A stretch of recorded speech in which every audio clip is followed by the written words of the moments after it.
కొంతమంది శాసన మండలి సభ్యులు శాసనసభ్యుల క్రీడల్ని బహిష్కరిస్తున్నామని అన్నారు. ఇది ఏం స్పోర్ట్స్ స్పిరిటో నాకు అర్థం కాలే. ఈ క్రీడా స్ఫూర్తి నాకు అర్థం కాలే. క్రీడా మైదానాలలో రాజకీయాలకు అతీతంగా మనందరం ఆ స్ఫూర్తిని ప్రదర్శిస్తే మన భవిష్యత్ తరాలు మన యువతరం నేర్చుకొని క్రీడా మైదానాలలో కలిసిమెలిసి ఉండే అవకాశం ఉంది. మీ ఆలోచనలు ఎంతసేపు ఉన్నా ఫామ్ హౌజుల్లో పార్టీలో లేకపోతే పబ్బుల్లో విందులోనే మీరు ఆలోచన చేస్తారేమో.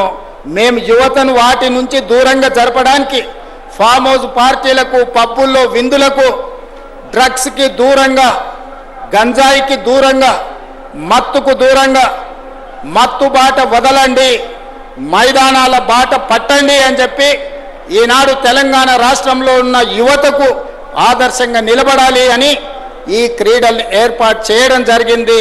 వీటిని వీక్షించడానికి వేలాది మంది విద్యార్థులు తరలి వచ్చిండ్రు. ఈ స్ఫూర్తి కొనసాగుతుంది. అదేవిధంగా శ్రీధర్ బాబు గారు సూచన చేసిరు, పొన్నం ప్రభాకర్ గారు విజ్ఞప్తి చేసిరు. ఇది చరిత్ర కలిగిన గొప్ప స్టేడియం. ఈరోజు ఈ స్టేడియంలో రాజకీయ కార్యక్రమాలకే పరిమితమైంది. దీన్ని అంతర్జాతీయ స్థాయిలో అభివృద్ధి చేస్తే బాగుంటుందని హైదరాబాదు నడిబొడ్డున హైదరాబాదు నగరానికి తలమానికమైన ఎల్బీ స్టేడియంను అంతర్జాతీయ ప్రమాణాలతో డెవలప్ చేయడానికి ప్రభుత్వం ప్రణాళికలు రచిస్తుంది. తప్పకుండా ఈ ప్రాంతాన్ని అద్భుతమైన క్రీడా కేంద్రంగా రాష్ట్ర ప్రభుత్వం అభివృద్ధి చేస్తుంది అని నేను ఈ వేదిక మీద నుంచి చెప్పదలుచుకున్నా.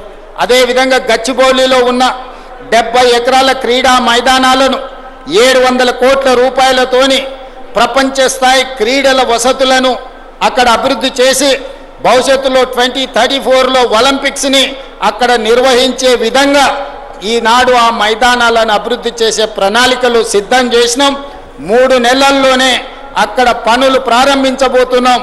3 సంవత్సరాలల్లా ప్రపంచ పోటీలన్నిటినీ గచ్చిబౌలి క్రీడా మైదానాలలో నిర్వహించే విధంగా తెలంగాణ రాష్ట్ర ప్రభుత్వం నిర్ణయాలు తీసుకోబోతుంది.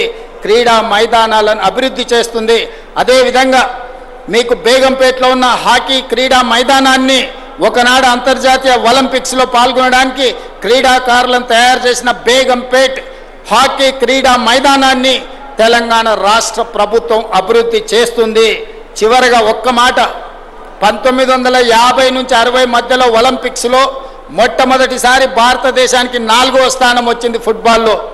ఆనాడు 7 మంది క్రీడాకారులు ఈ హైదరాబాదు నగరం నుంచే